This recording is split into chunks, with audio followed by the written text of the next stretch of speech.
Good morning વિદ્યાર્થી મિત્રો, કેમ છો? બધા મજામાં? મિત્રો, આપણે ધોરણ 12 ચેપ્ટર નંબર 2માં આજે દાખલા ગણવાના છે, જે ખૂબ જ ઇમ્પોર્ટન્ટ છે અને એક્ઝામમાં પૂછાય એવા છે મિત્રો. ઓકે, તો ઉદાહરણ નંબર 2.9માં આપણે જોઈએ છીએ.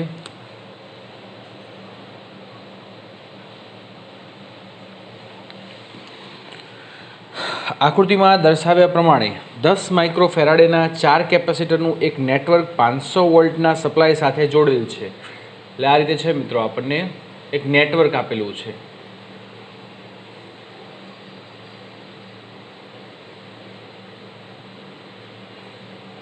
એ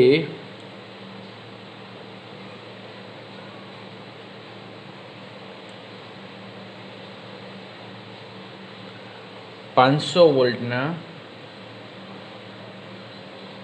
સપ્લાય સાથે જોડેલું છે. ઓકે મિત્રો, તો દરેક કેપેસિટર પરનો વિદ્યુતભાર નેટવર્કનું સમતુલ્ય કેપેસિટન્સ મેળવો. હવે મિત્રો, આવા આપણે ઘણા બધા હું તમને એક્સ્ટ્રા પણ સમ ગણાવીશ, જે કેપેસિટરના શ્રેણી સમાંતર ઉપર આધારિત છે મિત્રો. કારણ કે એના ઉપરના આધારિત સમ છે એ કોમ્પિટિટિવ એક્ઝામમાં તમને વધારે પૂછે છે. અચ્છા, તમને કોઈ એક સર્કિટ આપી હોય, એમાં તમારે ઓળખવાનું હોય કે આ શ્રેણી છે કે આ સમાંતર. 10મા ધોરણમાં જે કામ કરી ગયા છો, બરાબર ને, જે કર્યું હતું તમે કામ, એ કામ બહુ નોમિનલ હતું મિત્રો. એટલે એમાં તમને તરત ખ્યાલ આવી જાય કે આ શ્રેણી છે, આ સમાંતર. પણ હવે આપણે 11-12માં થોડું કામ એડવાન્સમાં કરવું પડશે મિત્રો. ઓકે, તો અહીંયા સૌથી પહેલાં તો આપણે આ દાખલો સોલ્વ કરીએ છીએ. દરેક કેપેસિટર છે એ સમાન છે અને આપણને C1 is equal two C2 is equal two C3 is equal two C4 કેટલું આપ્યું છે? 10 માઇક્રો ફેરાડે આપેલું છે મિત્રો. તો અહીંયા આપણે કામ કરવું હોય તો સૌથી પહેલાં છે ને, કામ એક વસ્તુ ધ્યાન રાખવાનું કે તમને આની અંદર કોઈ કેપેસિટરનું આખું નેટવર્ક આપેલું છે, બરાબર ને, એની અંદરથી શરૂઆત કરવાની. અંદરથી એટલે ક્યાંથી? સપોઝ કે આ બેટરી છે, બરાબર ને, બેટરીથી આપણે ઉપર જઈએ તો આ બેટરીને સમાંતર છે, પણ આપણને આનાથી કોઈ મળશે નહીં. પણ હવે અહીંયા જુઓ ને તમે, તો આ ત્રણેય શ્રેણીમાં છે. ધ્યાન રાખજો. અચ્છા, તમારે ઓળખવું હોય તો આ એક રસ્તો પણ તમને કરી આપું છું. અહીંયા પ્રવાહ હોય, પ્રવાહના અહીંયા ભાગ પડે, જ્યાં પ્રવાહ સળંગ વહેતો હશે ત્યાં ત્રણેય કેપેસિટર શ્રેણીમાં છે. તો અહીંયા લખીએ કે અહીં C1, C2 અને C3 એ શ્રેણીમાં છે. ઓકે, C1, C2 અને C3 શું છે? શ્રેણીમાં છે. અને શ્રેણીમાં હોય તો આપણને ખબર છે 1/C is equal two 1/C1 plus 1/C2 plus 1/C3. પણ મિત્રો, મેં તમને જ્યારે પણ કીધું હતું કે જ્યારે કેપેસિટન્સના મૂલ્ય આપણને સમાન આપેલા હોય તો આવી પરિસ્થિતિમાં સીધું આ સૂત્ર વાપરું નહીં તમે લોકો. C ઇઝ ઇક્વલ ટુ, અચ્છા આને હું C ડેશ કીધું છું, તો C ડેશ અપોન N આની અંદર મૂકીને કામ કરો તો જવાબ તો આવી જ જવાનો છે, બરાબર કે નહીં? તો દરેકનું કેપેસિટન્સનું મૂલ્ય કેવું છે? સમાન છે, રાઈટ? તો C ઇઝ ઇક્વલ ટુ 10 માઇક્રોફેરાડે એના છેદમાં 3. લ્યો, આ C મળી ગયો આપણને. ઓકે, હવે પરિપથ આ રીતે થાય. જો સાંભળો, આપણે આ 3નો હિસાબ કરી નાખ્યો છે.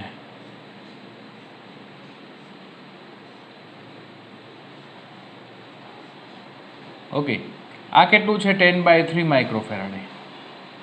આ કેટલું છે? 10 માઇક્રોફેરાડે. ઓકે, અને આ છે 500 વોલ્ટ. તો હવે તમને અહીંયા હું એમ કહું કે જ્યાં પ્રવાહના ભાગ પડે, જુઓ અહીંથી પ્રવાહ વહેતો હોય ને,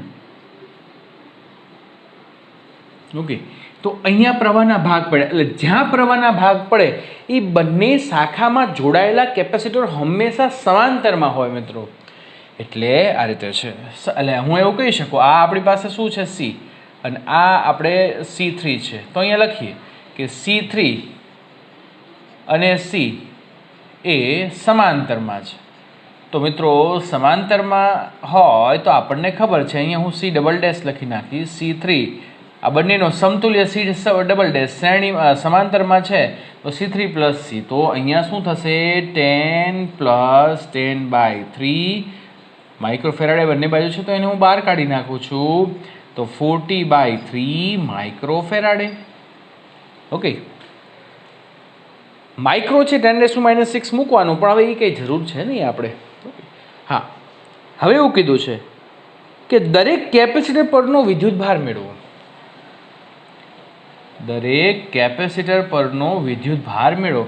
હવે આ કામ બહુ મહત્વનું છે મિત્રો. હવે એની માટે આપણી પાસે શું કન્સેપ્ટ હોવો જોઈએ કે શ્રેણીમાં કોઈ કેપેસિટર જોડેલા હોય તો ક્યુ સમાન દરેક કેપેસિટર પણ વી જુદો જુદો, અને સમાંતરમાં હોય ત્યારે વી સમાન દરેક સમાંતરમાં જોડેલા કેપેસિટરના, અને કોના જેટલું હોય બેટરીના વોલ્ટેજ જેટલું પણ ક્યુ જુદો જુદો. ઓકે, તો અહીંયા આપણે હવે હિસાબ કરશું. તો સૌથી પહેલો હિસાબ આ રીતે થશે. C1 C2 અને C3 એ શ્રેણીમાં છે. C1 C2 C3 શેમાં છે મિત્રો? શ્રેણીમાં. તેથી વિદ્યુતભાર દરેકનો સરખો છે. વિદ્યુતભાર દરેકનો કેવો છે મિત્રો? સરખો છે. તો હું કહી શકું ને કે Q1 is equal two Q2 is equal two Q3. આ વસ્તુ થઈ ગઈ. પણ હવે સોરી, કેટલો વિદ્યુતભાર છે એ આપણે મેળવવાનું છે. તો સૌથી પહેલા હું શું કામ કરું મિત્રો? સૌથી પહેલા એક કામ કરું હું. આજે આપણો સમતુલ્ય લાસ્ટ વાળો જે આવ્યો છે ને એનો વિદ્યુતભાર મેળવું. આ કોનો સમતુલ્ય છે? C3 અને C. આ બંને કેવા છે? સમાંતર. પણ આપણને એક સરસ મજાની મેથડ આની અંદર આપણને આપી છે જે શોર્ટમાં પૂરું થઈ જાય એમ છે. બરાબર કે નહીં? હા હા ઓકે. અચ્છા, હું તમને એમ કહું કે આ બંને સમાંતરમાં છે કે નહીં? આ બંને સમાંતર. સમાંતરમાં શું સમાન હોય? દરેકનો વિદ્યુત સ્થિતિમાનનો તફાવત. ઓકે, દરેકનો વિદ્યુત સ્થિતિમાનનો તફાવત V છે. આનો વિદ્યુત સ્થિતિમાનનો તફાવત V થાય. બરાબર કે નહીં મિત્રો? તો વિદ્યુત સ્થિતિમાનનો તફાવત કેવો છે મિત્રો? સમાન છે. તો હવે અમારે શું કામ કરવાનું? તો હવે મારે આ કામ કરવાનું કે બંને સમાંતરમાં છે. હવે જો શું સમાંતરમાં છે એ જોઈએ આપણે. C અને C4.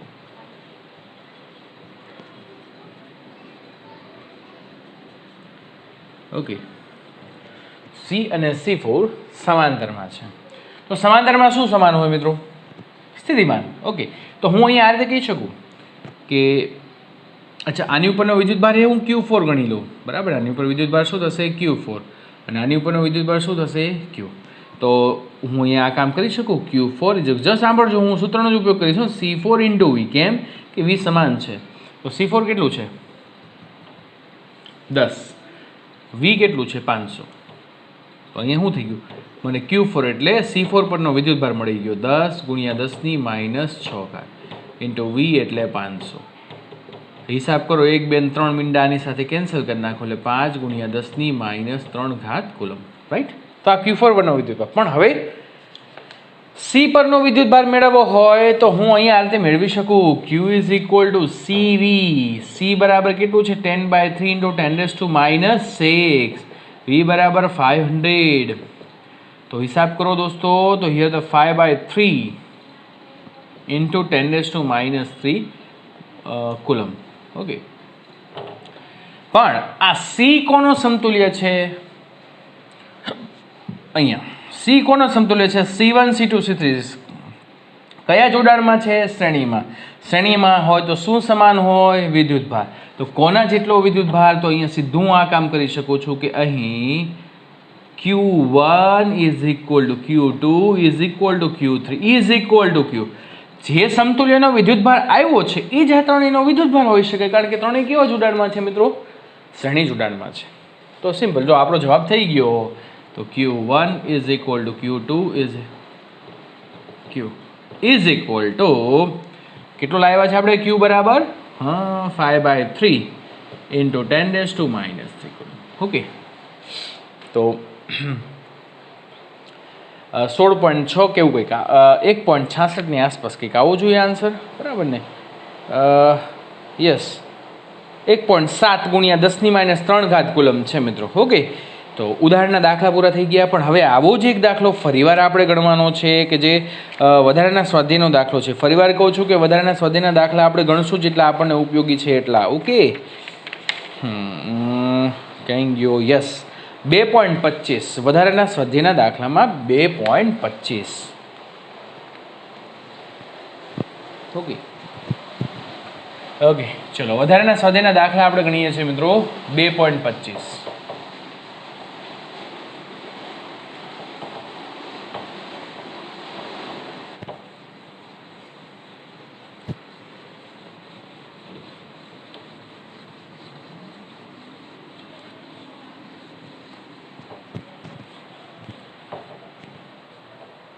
ઓકે, તો હવે આપણે 2.25 ગણીએ.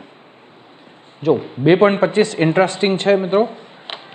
આકૃતિમાં દર્શાવેલ નેટવર્કનું સમતુલ્ય કેપેસિટન્સ મેળવો. ફરીવાર આપણને કેપેસિટન્સ મેળવવાનું કીધું છે.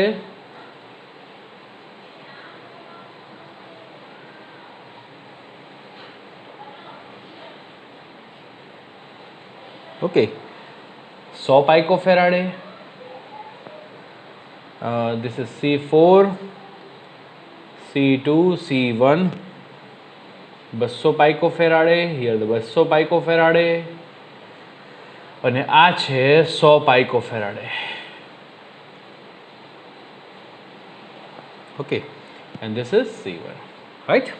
અચ્છા, હવે શું કીધું છે? દરેક કેપેસિટરને સમાંતર વોલ્ટેજ અને તેમના પરનો વિદ્યુત ભાર મેળવો. પહેલાં તો આપણે શું કામ કરશું મિત્રો? પહેલાં આપણે સમતુલ્ય કેપેસિટન્સ મેળવવાનું કામ કરશું. તો સમતુલ્ય કેપેસિટન્સ મેળવીએ તો એની માટે અચ્છા આપણને વોલ્ટેજ છે એ આ રીતે દીધા છે. જો હવે આ આપણને ભૂલ કરાવવા માટે વોલ્ટેજ અહીંયા દીધા છે 300 વોલ્ટ. તો હવે આ ધન છે, આ ઋણ છે. ધનમાંથી વિદ્યુત પ્રવાહ નીકળે એટલે અહીંયા જવાનો. તો આ લાઈનમાં જુઓ તો આ બે કેપેસિટર કેવા છે? શ્રેણીમાં. તો અહીંયા કહી શકીએ C2 અને C1.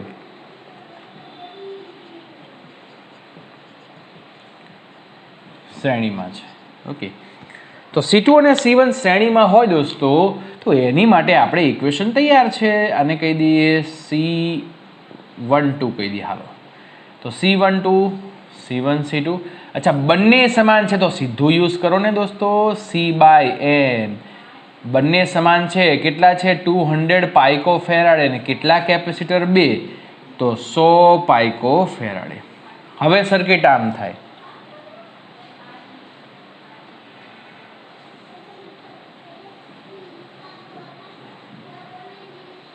Okay, this is 300 volt, this is 100 પાઇકોફેરાડે અને આ શું થશે? 100 પાઇકોફેરાડે.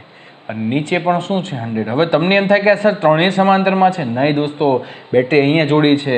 આ કામ તો આપણે થઈ ગયું, બરાબર કે નહીં? પણ અહીંયા પાછો પ્રવાહના ભાગ પડે તો આપણે શું કામ કરી શકીએ કે ઉપરના સાથે આ સમાંતરમાં પ્રવાહનો ભાગ પડ્યો એટલે અહીંયા કહી દઈએ કે C12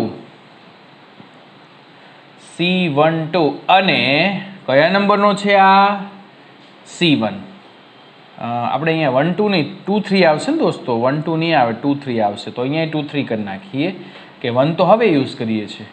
C23 અને C1 એ સમાંતરમાં છે, બરાબર.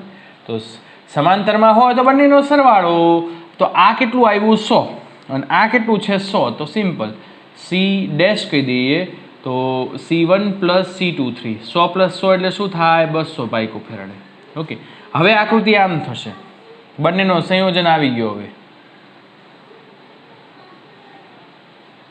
હવે તમે વિચારો, પ્રવાહ અહીંથી વહે તો સળંગ પ્રવાહ વહેશે. ઓકે, અને સળંગ વહે તો આ બંને કેવા જોડાણમાં? શ્રેણી જોડાણમાં. તો C ડેશ અને નીચે કયો છે? C4 એ શ્રેણી જોડાણમાં છે. ઓકે, તો શ્રેણી જોડાણમાં હોય તો ફરીવાર આપણે સરખા નથી તો હવે આપણે કામ કરવું પડે. તો C double dash C4 into C ડેશના છેદમાં C ડેશ પ્લસ C4. તો C4 કેટલા છે? 100. C ડેશ કેટલા છે? કેમ ગયું? યસ, 200. અને એના છેદમાં 200 પ્લસ શું થાય? 100. અહીંયા પાઇકોફેરાડે આવશે. તો ઉપર થશે 2, 2ના છેદમાં 3 એટલે 200ના છેદમાં 3. હિસાબ કરજો, મેં થોડું સીધું કામ કરી નાખ્યું છે એટલે તમને આમ તો આવડશે. હવે અહીંથી આપણે ઊંધું કામ કરવાનું. શું? તો ઊંધું કામ એ કરવાનું છે આપણે વિદ્યુતભારને વિદ્યુત સ્થિતિમાન મેળવવાનું. તો પહેલાં હું અહીંયા લખીશ ઊંધું કામ શું કરવાનું છે દોસ્તો? કે સી ડબલ ડેશ, અચ્છા હું એક કામ કરું તો મને છેલ્લું કામ અહીંયા આ કરવું ગમે છે કે હું એની ઉપરનો વિદ્યુતભાર મેળવી લઉં તો Q double dash is equal to C double dash into V. છેલ્લો આપણી પાસે સમતુલ્ય કેપેસિટન્સ સી ડબલ ડેશ વધ્યો. એટલે આ રીતે જો હું આકૃતિ દોરીને તમને સમજાવું તો છેલ્લો આ રીતે થશે. કોઈ કેપેસિટર છે જ નહીં, હવે સમતુલ્ય આવી ગયો 200/3 પાઇકોફેરાડ. તો હવે મારે ક્યુ મેળવવો તો આની ઉપરનો વિદ્યુતભાર તો ક્યુ ડબલ ડેશ તો C double dash into V, તો 200/3 એને ગુણ્યા 300 અને પાઇકોફેરાડ અહીંયા 10⁻12. જો થોડું સ્પીડમાં કામ કરીશ, કારણ કે મિત્રો આ સમજવું અઘરું નથી. હા, તમને તરત ખબર પડી જશે, પણ ધ્યાન શું રાખવાનું છે, સિક્વન્સમાં કામ કરજો. ઉપરથી નીચે આવો, નીચેથી પાછા ક્યાં જશો? ઉપર. તો અહીંયા થઈ ગયા 100, કેટલા મીંડા? 1 2 3 4. તો Q double dash is equal two 2 ગુણ્યા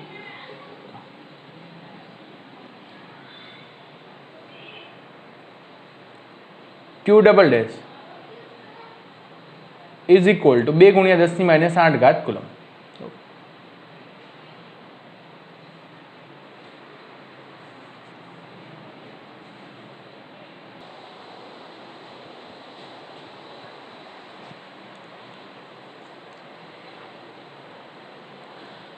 આના પછી હવે આપણે દોસ્તો સ્થિતિમાન તો કેટલું છે? 300 વોલ્ટ. અચ્છા, આ સી ડબલ ડેશ છે એ કોનો સમતુલ્ય છે? તો C double dash, C dash અને C4. હવે જુઓ એ કયા જોડાણમાં છે? શ્રેણી જોડાણમાં. તો અહીંયા લખીએ કે સી ડબલ ડેશ એ C4 અને સી ડેશ નો સમતુલ્ય છે.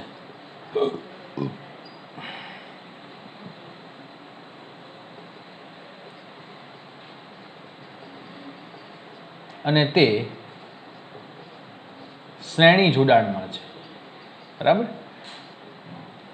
તે કેવા જોડાણમાં છે દોસ્તો? શ્રેણી જોડાણમાં. અચ્છા, શ્રેણી જોડાણમાં શું સમાન હોય કયો? શ્રેણી જોડાણમાં વિદ્યુતભાર સમાન હોય. કેટલો હશે? આટલો. ક્યુ double dash is equal two Q dash is equal two C4 એટલે Q4. કેટલો? 2 ગુણ્યા 10⁻8. તો પહેલું કામ અહીંયા થઈ ગયું. શું થઈ ગયું? C4 પરનો વિદ્યુતભાર મેળવાઈ ગયો. ઓકે, આ પહેલું કામ પૂરું થઈ ગયું. હવે એનો સ્થિતિમાન મારે મેળવવો હોય તો આ બંને શ્રેણીમાં છે દોસ્તો. ઓકે, આ બંને શું છે? શ્રેણીમાં. શ્રેણીમાં હોય તો સ્થિતિમાન જુદા જુદા હોય, પણ આપણી પાસે વિદ્યુતભાર છે તો અહીંયા હું કહી શકું V dash is equal two C is equal two Q upon V, તો V is equal two Q upon C, તો Q dash upon C dash. તો Q ડેશ કેટલા છે? 2 ગુણ્યા 10⁻8. C કેટલા છે? C dash yes 200. એના છેદમાં 200 એને ગુણ્યા 10⁻12. ઉપર જાય તો +12, અથવા તો એક કામ કરો, ચલો આને 100 ગુણ્યા 10⁻12 એટલે 10⁻10. ઉપર જાય એટલે +10, 10⁻8 એટલે 10⁻2 એટલે 100.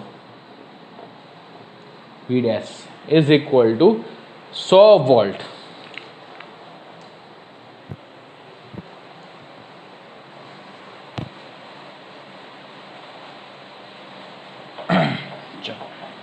આટલું કામ આપણે કરી નાખ્યું, બરાબર કે નહીં? હજી એક કામ કરી નાખીએ તો C4 પરનો વિદ્યુત સ્થિતિમાન મેળવી નાખીએ તો તો C4 પરનો વિદ્યુત સ્થિતિમાન શું થાય? V4 ઇઝ ઇક્વલ ટુ શું થાય?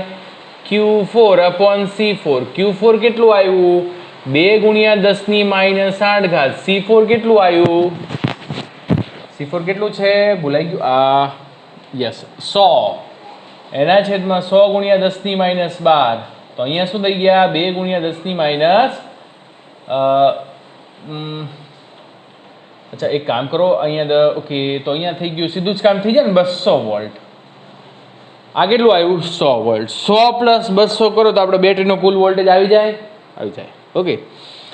હા, હવે આપણે ભૂસી તો નાખ્યું છે, પણ તમે લોકો ધ્યાન રાખજો કે હવે સી ડબલ ડેશનો હિસાબ કરવાનો છે. તો સી ડબલ ડેશ છે, સી ડબલ ડેશનો હિસાબ થઈ ગયો. સોરી, સી ડેશ એ C1 અને C2 C1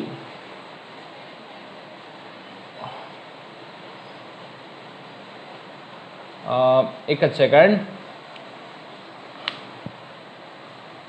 સી ડેશ એ C1 C2 ની સોરી આપણે ભૂલાઈ ગયું છે, ભૂસી નાખ્યું ને. ઓકે, આની અંદર જોઈ લઈએ આપણે. સી ડેશ એ C1 ને C23 નો સમતુલ્ય છે. સોરી, સી ડેશ એ C1 અને C23 નો સમતુલ્ય છે. ઓકે, ચલો આ આપણને ખ્યાલ છે, બરાબર કે નહીં? અને બંને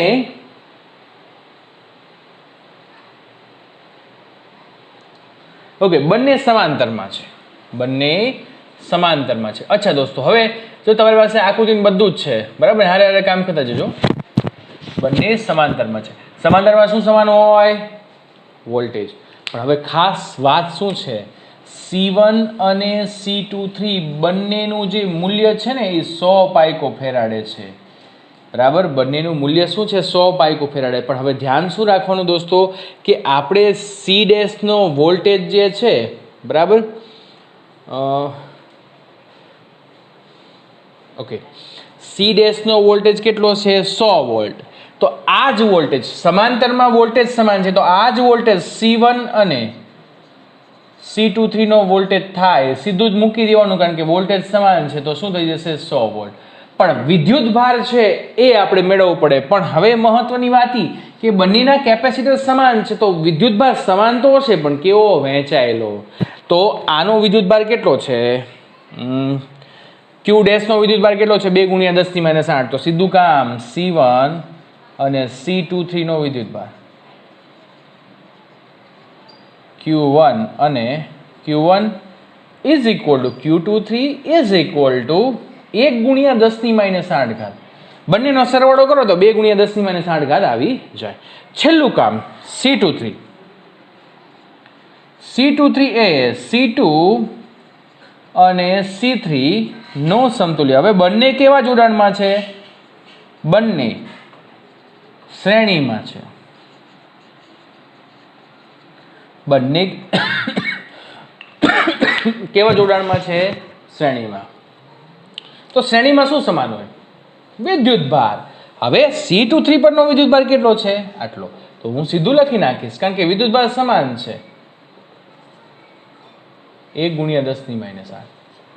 અને વોલ્ટેજ જુઓ ને, પણ વોલ્ટેજ એ મિત્રો, અચ્છા હું તમને એમ કહું કે C23 છે એનો વોલ્ટેજ કેટલો છે? 100. પણ અહીંયા બંનેના મૂલ્ય સમાન છે. C2 is equal two C3. બંનેના મૂલ્ય સમાન છે, 200 જેટલા છે. તો મિત્રો હવે હું એમ કહું કે આપણે કુલ વોલ્ટેજ 100 છે ને આ વિદ્યુત ભારે સમાન છે, સીધું લખીને, પણ વોલ્ટેજ સમાન છે, પણ એ વહેંચાયેલા હશે. 100 ના કેટલા કરવાના? અડધા અડધા. લ્યો, આવી ગયો આપણો જવાબ. થોડો દાખલો લેન્ધી છે, પણ મિત્રો જેટલું તમે સમજશો ને એટલું જ તમને વધારે અનુકૂળ પડશે. કોમ્પિટિટિવ એક્ઝામ માટે ખૂબ જ ઉપયોગી છે આ દાખલો. ઓકે, તો મિત્રો આટલે સુધી રાખીએ છીએ. નેક્સ્ટ ટાઈમ ફરીવાર આગળ વધશું નવા ઉત્સાહ, નવી એનર્જી સાથે. ત્યાં સુધી બધાને good bye, take care, thank you very much.